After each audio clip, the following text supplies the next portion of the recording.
Hello, and welcome back to All Is Not Lost podcast. I'm your host, psychic medium Rianne Maldonado. Did you know that 19 million Americans listen to true crime stories every week?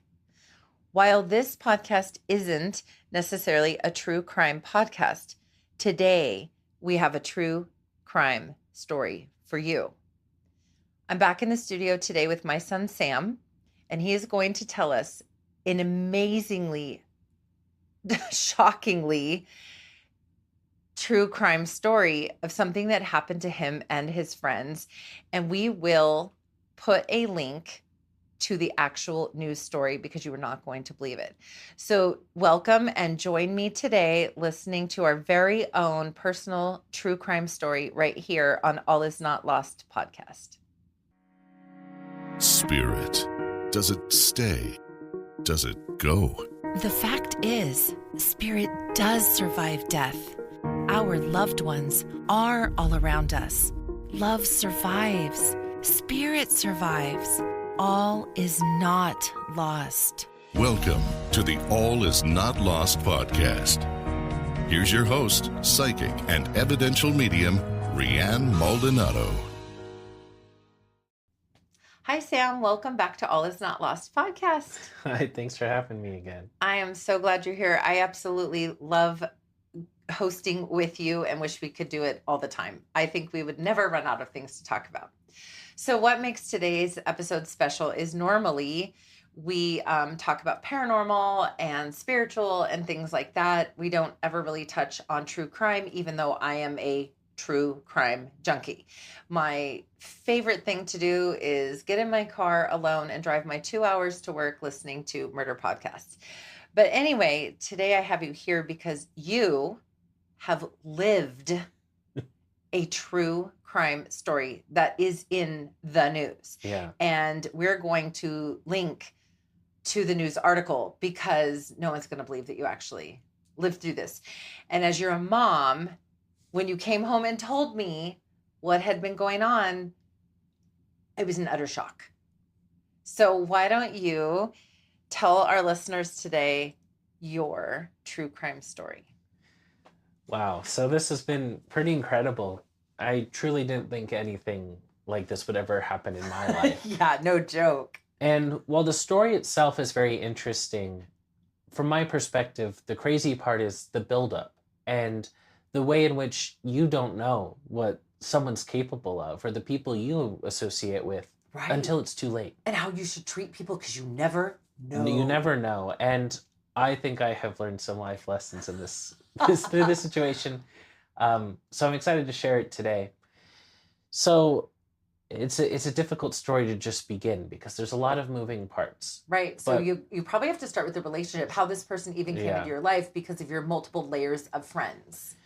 So throughout my life, we've moved around a lot. And I went to my last 2 years of high school in Spokane, Washington. You heard a little bit about that in our last episode. And from that, I left with two best friends, my friends Alex and Wyatt. And we moved down to California and then later back to Tucson, and that's where I live now. And through that whole time, I still kept in touch with my friends Alex and Wyatt. They went on kind of their own paths. Alex went to college in Montana and Wyatt went to college in Washington. Well, during his time, Wyatt made a group of friends at his college, and after they had graduated a few years later, they were still chatting online. And I was invited to join like their group, this group of friends. So it was two friends I knew and some people I'd never met before. In your online chat group. In an online group through Discord. So in this online group, we all played video games, we played Dungeons and Dragons online and these other things. And we just kind of played games and hung out. We're kind of nerdy friends. And I think that it's really nice in the way that people move around, but now we have these tools to, still be able to participate with friends from far away. Yeah, and stay in contact and stay in each other's lives.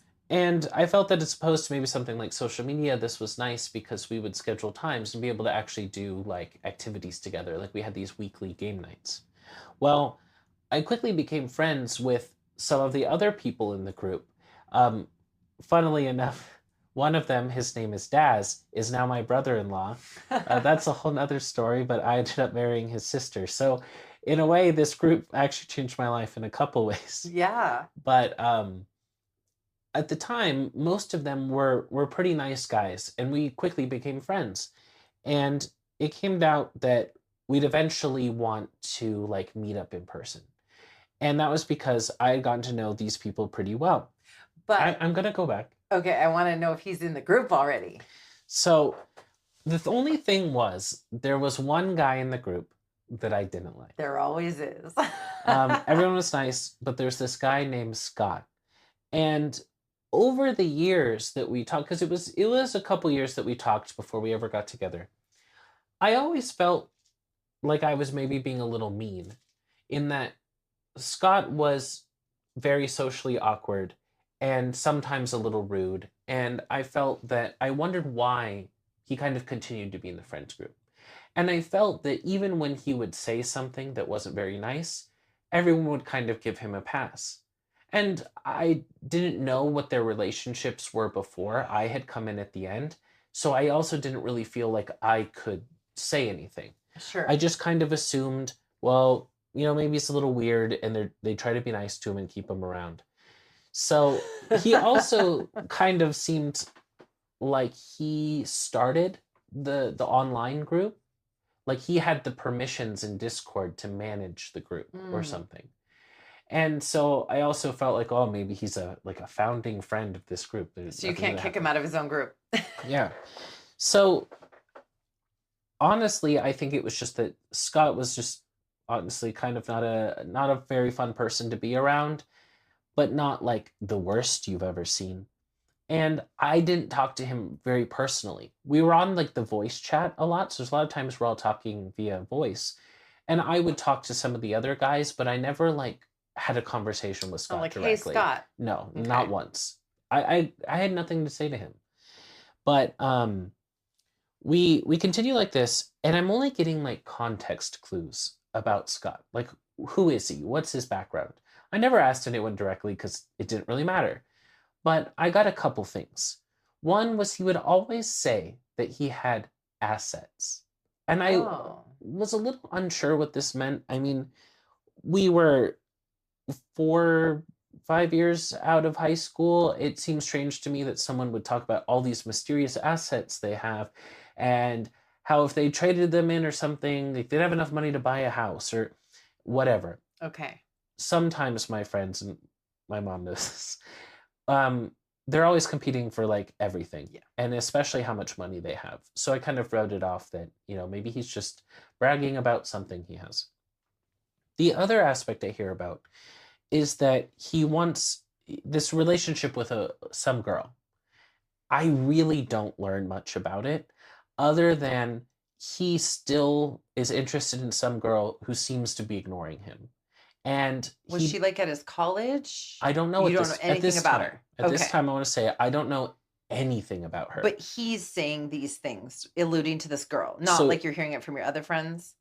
I'd only heard that them talk to him. Like sometimes he would bring this up or say something related, and they would go like, Scott, like, oh, you need to let it go. Oh, okay. That's all I hear. Okay.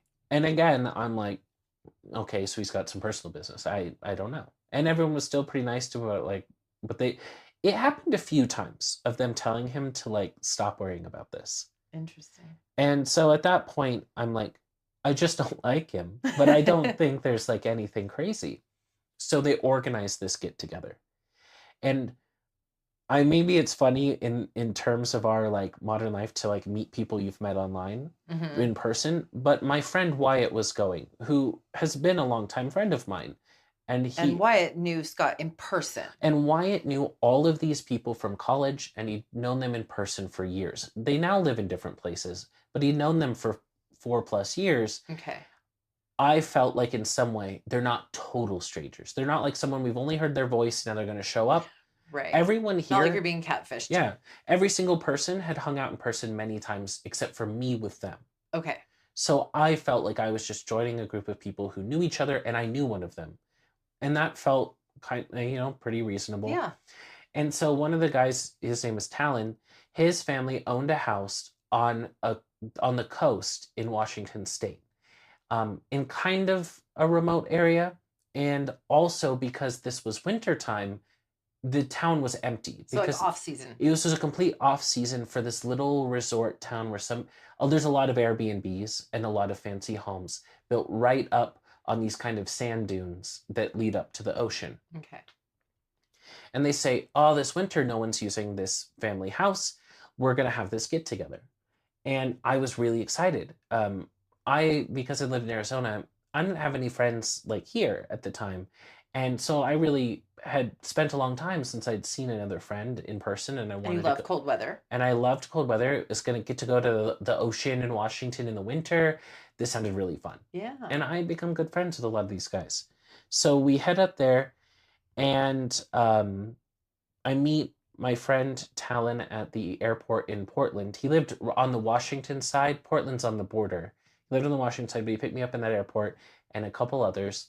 And there was like another group coming from a different part of the state, and we're all going to drive out there. And we drive in, and we're getting set up in this cabin. So there's like 6 or 8 guys? So if I remember correctly, it's myself, Wyatt, Talon, Jared, Scott, Daz, and then Daz's friend Daniel. Okay. So 7 guys. 7 guys total. Okay. Including myself. And so they pick up some food at a grocery store, and there's one grocery store quite a ways away, and there's one restaurant, and we ate in the restaurant. I still have a commemorative cup we got. Wow. We're having a really good time. Like, we're excited we're here for this trip. But Scott is there, and I feel very judgy saying it, but when I saw him, he did look like kind of an interesting person. He had kind of a scraggly beard. He was a little strange. Socially awkward. Socially awkward.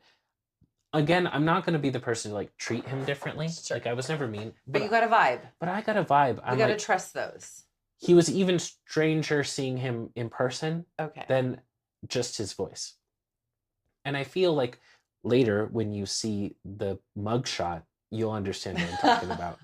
So we get to the house and everything, and we're setting up for the first evening, and people are playing games. Some of my friends like to drink too much, and they're doing that. I don't drink, but they're all kind of doing their things. Scott disappears Oh. for hours. Oh. And this, Outside? Inside? well, I'll get to that. Oh. So the way Ugh. the house is built is there's a living room, a kitchen, and several bedrooms on a first floor. And then there's like a downstairs area that has just a few more bedrooms and a small living room and a bathroom. Well, he walks up from the downstairs in the evening, and he goes, sorry, I was just coughing up blood. Okay. And I was like, what does that even mean? How After do you being just gone for hours. casually mention something that would be serious, and You might need help. you might need help, Okay. and you've been gone, and then you just reappear? Okay. I'm like, Odd. Okay, odd, right? Like everything that goes on with him is just a little strange. And he continues to be kind of awkward, and I think some of the people got a little annoyed with him. And then Just more comments like just this. more weird comments. Trying to get and, people to engage. And he often would sometimes pick a fight, and even in some of the games, like with Okay. Alex or Daz, would just kind of do something to disrupt what someone else was doing. Okay. And my friends can sometimes get in little squabbles, right? So, to put it lightly. And so it's just things like that, but nothing crazy. So he was like an attention seeker. Yeah. And would dig. It's just kind of it just caused a little bit of a problem Okay. and everything. Well, then the next day, I get up, and some of my friends, despite staying up into the early hours of the night, are up early. Remind me, weren't you sharing living space with him? Like, were you sleeping? I was sleeping in a bedroom with Wyatt, and he was sleeping downstairs far away. Okay, so 'Cause you there weren't is the sleeping funny- anywhere no. near Scott. Okay. I wasn't sleeping anywhere near Scott. And so we're getting up, and 2 of my friends, Talon and Jared, are already making breakfast. And I was like, oh, thank you so much. And I'm fixing my plate, and we're joking around. And then Scott comes in, and then Talon goes, oh, Scott, I'm so sorry. Like, I forgot you're Jewish, and we got pork sausage. I'm really sorry. Do you want us to run to the store? We could get a different protein, because they only had like sausage and eggs. And I think they were really just trying to be nice and accommodating to him. And I'm telling you, this is like the thing that comes into play later. He just looks at him dead in the eye, and Scott goes, like, well, if I tell myself it's not pork, then there's nothing wrong. Oh my God. And he That's just very fixes a plate. Scary. He's like, as long as in a way, I think he elaborated. He's like, as long as I can make myself believe that what I'm doing isn't wrong, it's not wrong. Since I know the story, that's terrifying. Exactly. Oh my God, but I don't remember hearing that part. Ew, ew, ew. At the time, I think everyone thought that was strange. But again, you go, well, people can make their own life choices. It was about eating sausage. And for most of us, that's not a taboo. And maybe he wasn't a super practicing Jew and was okay with it. We don't know. Yeah, okay. So I think everyone could pass it off. But I've talked to my friends, and everyone thought that even if they thought maybe he wasn't super religious, it's a weird kind of comment to make in the way he made it. So we continue with the entire trip. And to be honest, while he can be a little weird, nothing crazy happens otherwise. We kind of have a fun time, and we wrap up and we drive back to the airport, and I go home. There were just more of those comments throughout though, right? Because I think I remember you telling me when you came home or during the trip that it was awkward. There were a lot of awkward times. I guess what I'm saying is he continued to be awkward. Okay. He continued to be a little confrontational. But that's how he always is. That's okay, how he was it online. wasn't out of the ordinary. It was just whatever. I just went home and said I had a fun time with everyone, but as usual, like Scott just kind of made things a little unfun sometimes. Okay. And that was it. But we were going to take a trip to California shortly after I got back from Washington. I remember knowing that I had 2 kind of back-to-back trips. So we left for California when I got back, and then we were driving home to Arizona a couple days later. And we're driving home through the middle of the desert where cell reception is spotty. And I get a message. Oh my God, I remember this. My friend Talon says, everybody, be on a call tonight at whatever time, 8 p.m. I remember that. Just be there. And your mind went crazy. What could this be? I feel that, your friends can write things or whatever, but for someone to be like, no, you must. Everyone knows that their schedules are going to be wild and people are going to have different things. So to say, you must figure it out was very strange. And yeah, I had all these theories. I could not figure out. I think we talked about it the whole way home. We talked about it, for hours. But my cell phone died, or the cell service went out. So I was like, well, I'm not going to make it. I will ask them tomorrow what happened. Oh my God. So we didn't make it home in time? No, we didn't make it home in time. Oh my gosh. We clearly weren't going to. Okay. So we speculated, but I kind of wrote it off. Okay. Well, I wake up the next morning, the entire Discord group is gone. Oh my God. Deleted. And there's a new one with almost nothing posted. Discord saves everything that's ever been, so it kind of builds over time.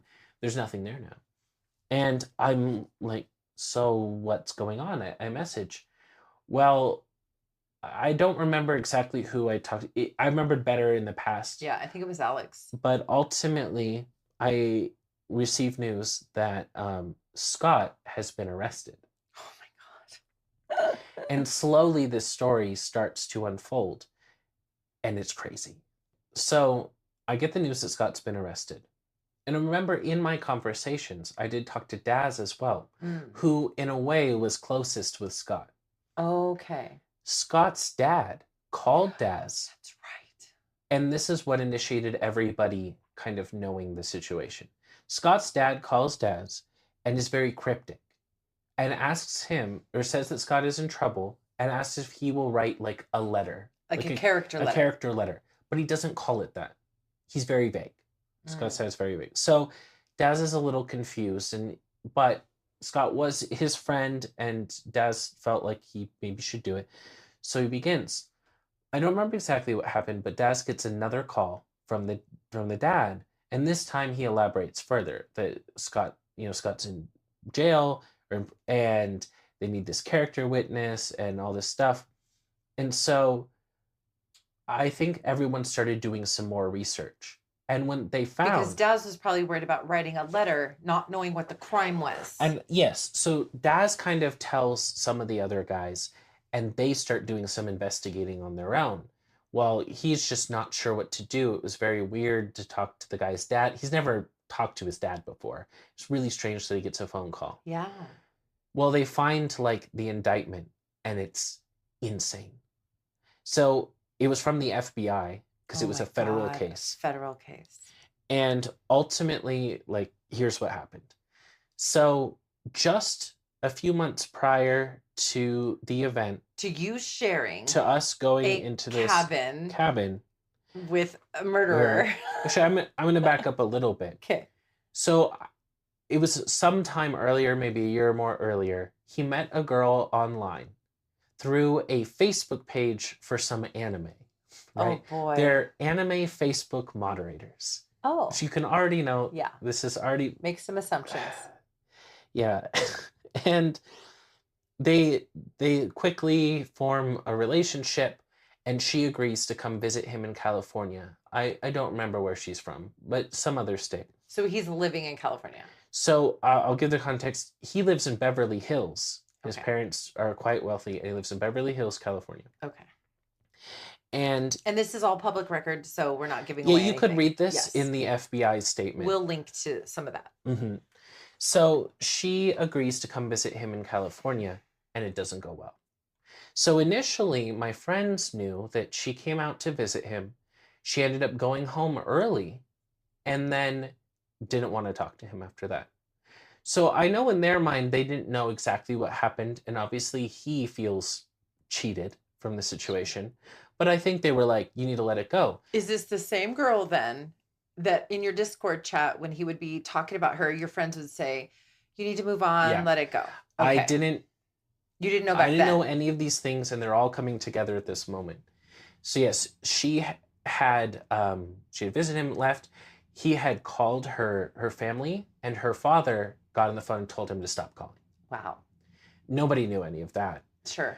But he, according to the FBI report, the reason she went home early is she said he was sexually violent.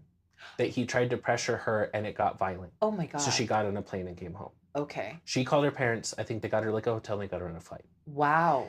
So it was actually pretty serious. Okay. And the sad thing is, when my friends were hearing the story, they didn't know any of that. Sure. And thought that maybe she, she didn't have a good time or whatever, and just broke up with Yeah. him. But the fact that he then continued to call her and her family, and no wonder her dad Very told scary. him to Very stop. So it's a very scary situation for her and her family already.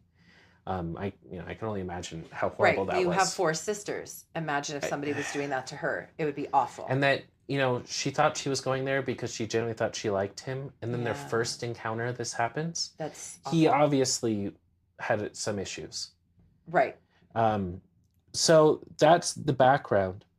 Well, he had obsessed about her for this whole time. And that's Like a year, you were saying. I think it's about a year.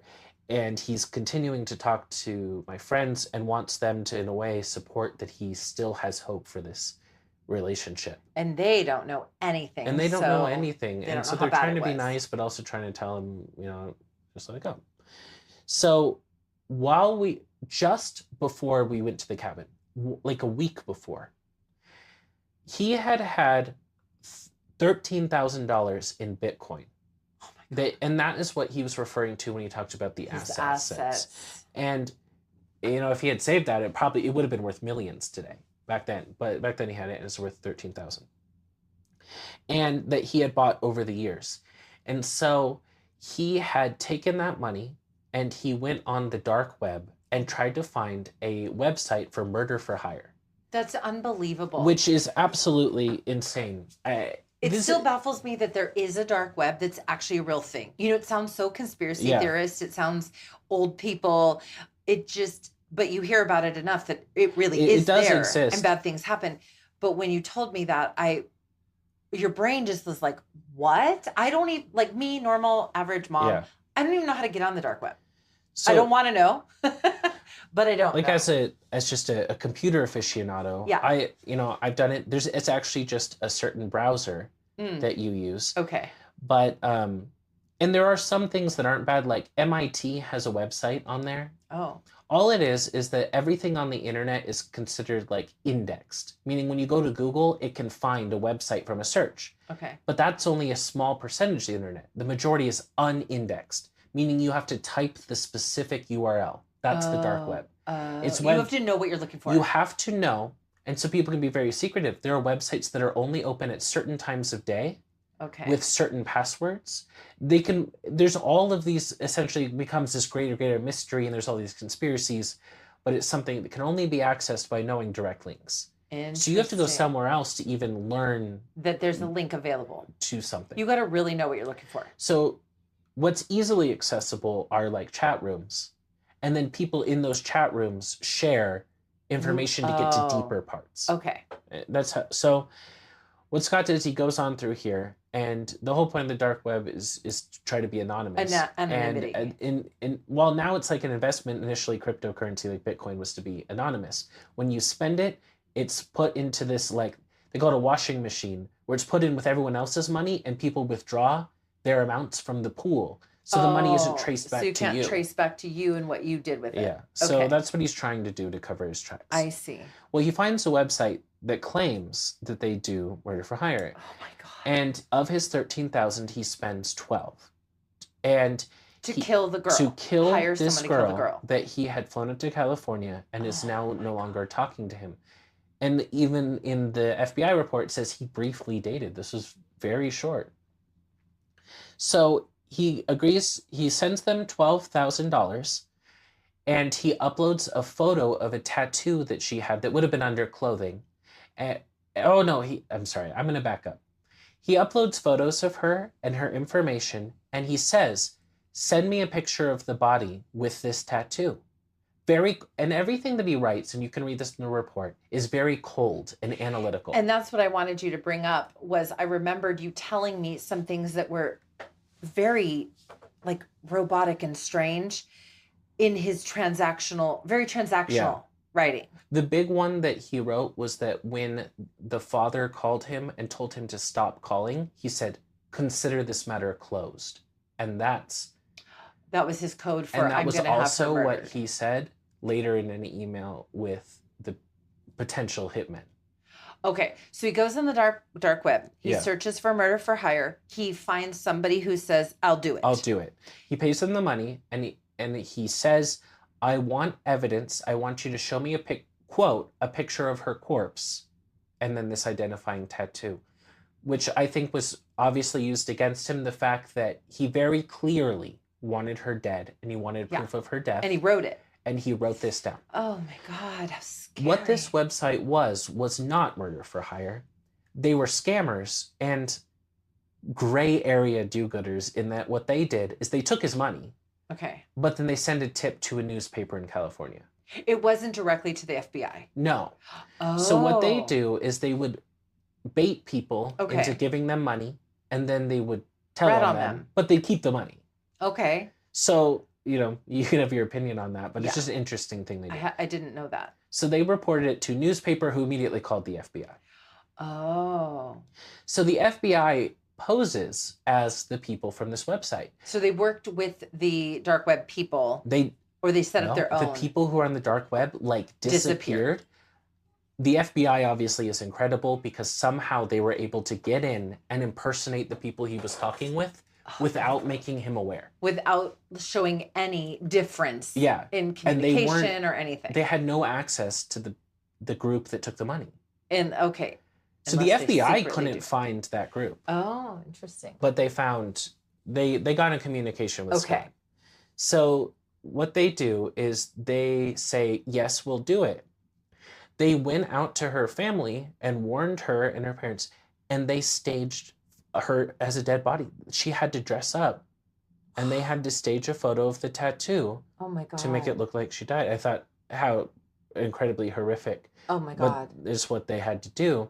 And they sent it to him, and they said, if you want like the proof, you'll have to send us an additional $1,000. The other 1,000. Okay. Or it was like 1,000 or 2,000. It was a portion of the Okay. money. So he agrees, and they got him. He worked really hard to be anonymous, but he was dumb in the end. Mm-hmm. They said they wanted it through like a money transfer through like Wells Fargo or something. And an FBI agent arranged a meeting with him. I saw the security photo.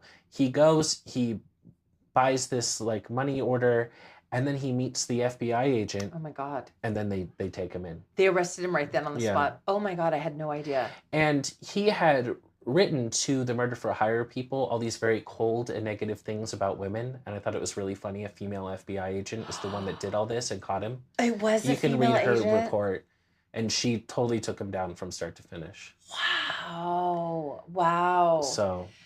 So I remember vaguely you came home and, or after that trip, you know, when you were telling me this, and I was like, oh my God, you slept in a house just a few rooms down, with a guy who was plotting murder actively.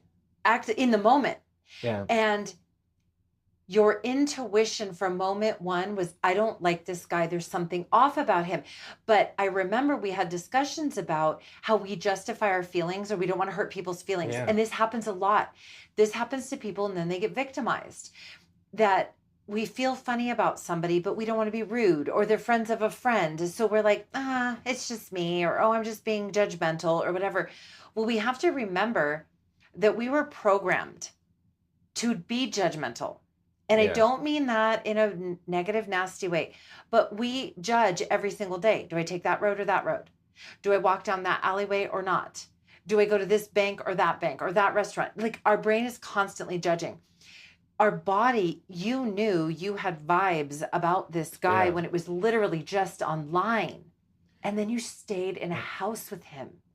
God only knows what else he was capable of. Well, certainly, or what else he was doing at the time. What was he doing down there for all those hours? Who You know, knows? he's probably searching around for somebody to kill this girl. So, Can you imagine that? Did you tell me the FBI was watching that house? They knew where he was at that time? I think they later said, because what happens is he paid, Mhm. and then he went on that trip. Oh, geez. So it's hilarious. He's kicking back. He's eating, he's drinking, he's playing, he's having fun. Thinking she's going to go get While murdered. he's waiting for the confirmation she's been murdered. Can you imagine if you had the intent to murder someone that you, like, you'd think that'd be when you're most on edge, but he was the most relaxed he'd ever been. Oh my God, that's bone chilling. Bone chilling. And I remember when you were telling me this, I kept thinking, you guys are so lucky the FBI didn't like come knock down the door, Yeah. or that he didn't hurt one of you guys. I don't know. There was just so many I- thoughts going through my mind that now, so fast forward, he's been in prison. He's Yeah. almost about to get out of prison.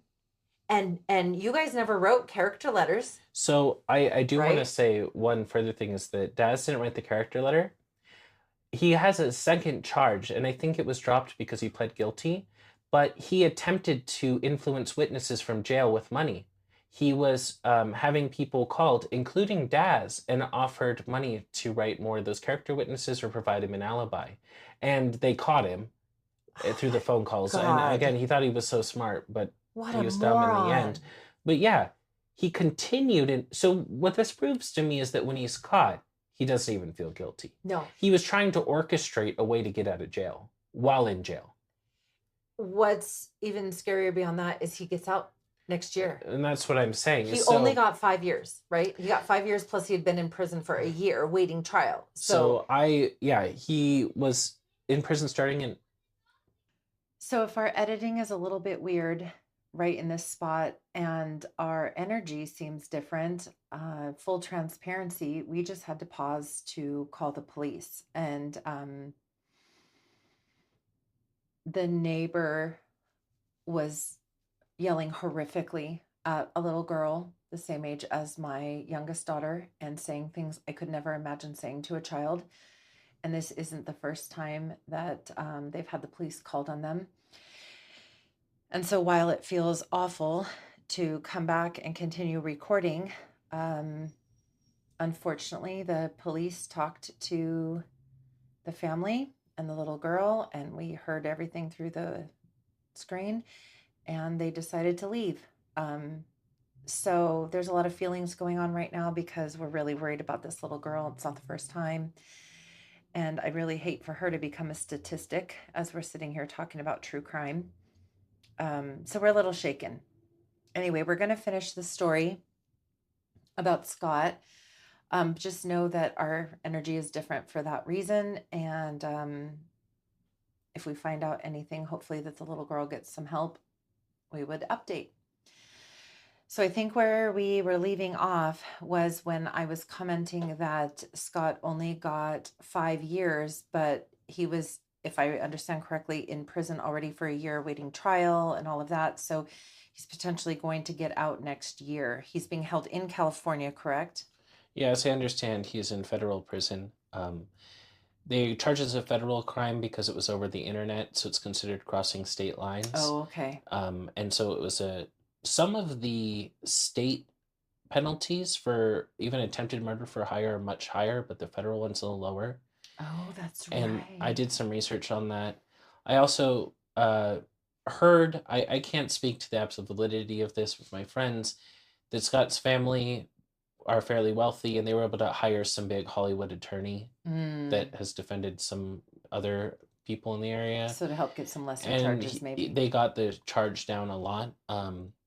I think I wanted to include the While you're looking that up, didn't you find out something about murder for hire here in Arizona where we live? Yeah, that in the state of Arizona, if it actually is carried out, it's a capital crime for both the person who paid and both the person who committed the murder. Oh, so we still have the death penalty So here in it's Arizona. yeah, while a lot of crimes don't carry a mandatory capital sentence, it's one of the very few, at least in the state of Arizona, that does. That's I interesting. think it's considered much higher than a normal murder because it's like an even added layer of premeditation. Sure. Because say Yeah. you have your crime of passion where you kill somebody because you snapped, which is what I think happened with Jan, hmm the person in our Spokane house. And then premeditated, you're making a plan.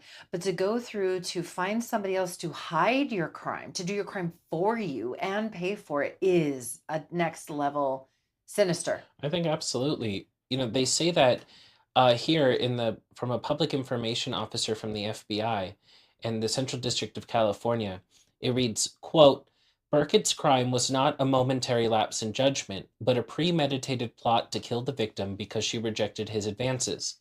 Prosecutors argued in a sentencing memorandum.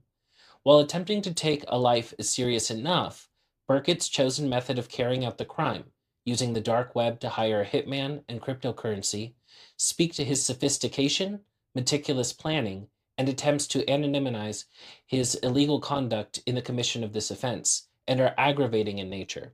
So here the prosecution is arguing that specifically because of all the steps he took, it proves that it was such an advanced crime. Yeah. And they're saying aggravating for the Aggravated. sake of his sentencing, even though it was reduced. But he only got 5 years. That's I insane think it's because it really was sad. California, correct? Yeah, it was California. And they're And very different with crime and punishment there. We are from California and glad I don't live there anymore. Wow, that's yeah, scary. So the family of the of the girl girl, and her parents, I felt since I first learned about the true nature of the case that the saddest thing was her and the life that she must be living now, especially that he's getting out next year. right?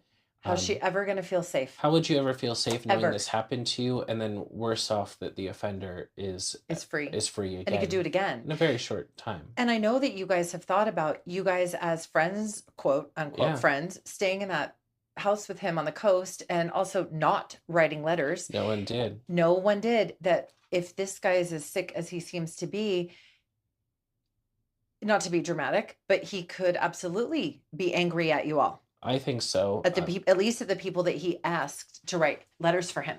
I'm most worried for Daz, who's my brother-in-law, Mm-hmm. because Scott specifically contacted him as the one to write the letter.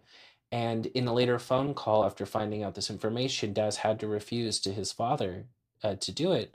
And when he was trying to solicit people to change the story, he tried to contact Daz, and Daz ignored the call. Um, Wow, that's um, really scary. and going back to what he said at the breakfast thing, this is a man who claims, and If I believe it's true. if I believe that I'm not committing a crime or that the Doing- crime is yeah. somehow worthwhile or is beneficial, I don't feel any guilt. And I believe that's why he was able to be so relaxed that day. He was able to do what he wanted, and Because he felt that thought it he was wasn't committing a just. crime. He thought he had Yeah. validating reasons to kill this girl. I also believe that in his mind, because it was murder for hire, because it wasn't his hand, he had no guilt. That it was black and white like that in a way that no one else would think. God, that's scary. That's Yeah. really, really scary. Well, I really hope that I don't know. I don't know what I hope. I obviously hope he doesn't do this to anybody else. I hope everyone's sure. safe. I hope his family keeps an eye on him, or somebody does, or I don't know, because 5 years is not enough, It's especially not if enough. here over the border in Arizona, that's a capital offense. He'd be on death row right now. Yeah. But because it's California, he's out next year.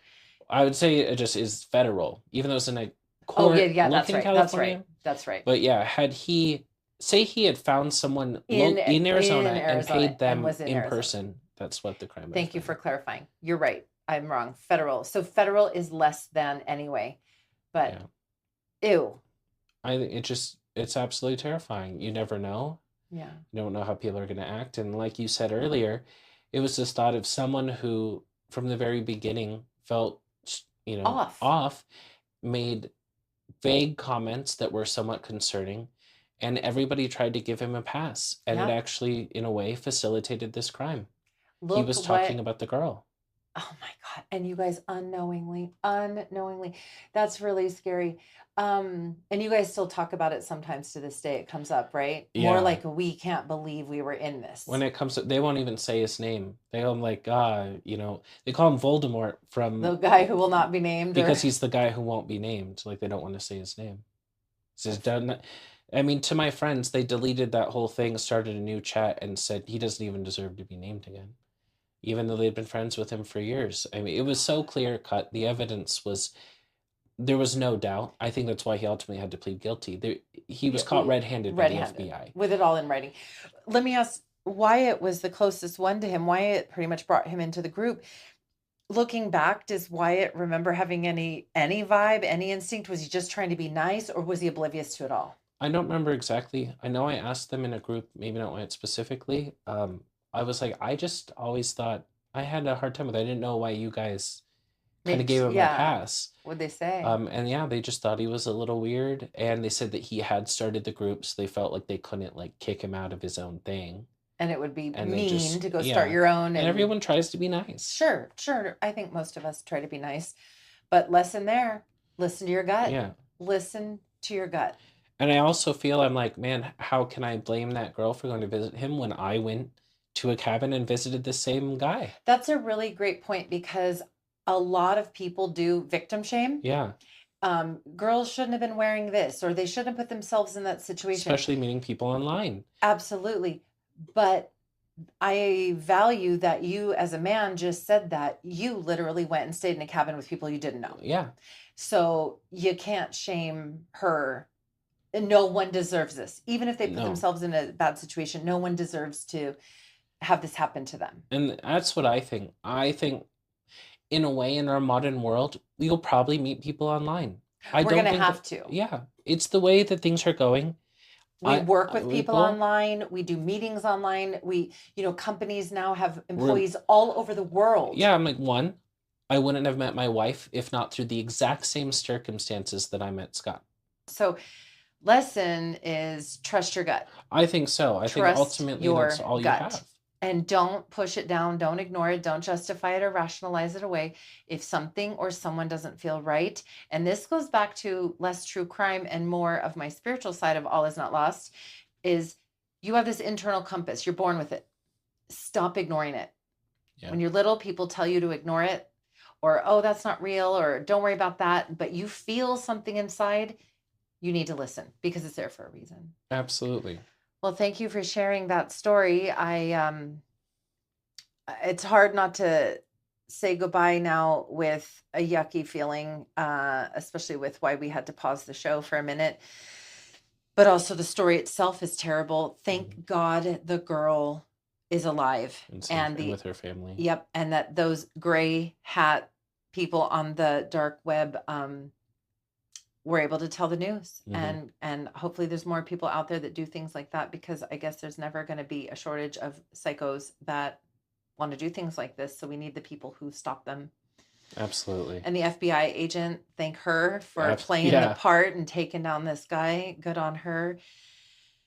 Wow, that's a little bit heavy. I feel a little bit icky right now. But thank you for being back in the studio with me. I love doing shows with you, and I hope we can do more. I know we have some more topics we want to cover together, and I hope to see you back soon. Yeah, absolutely. Thank you. Thank you.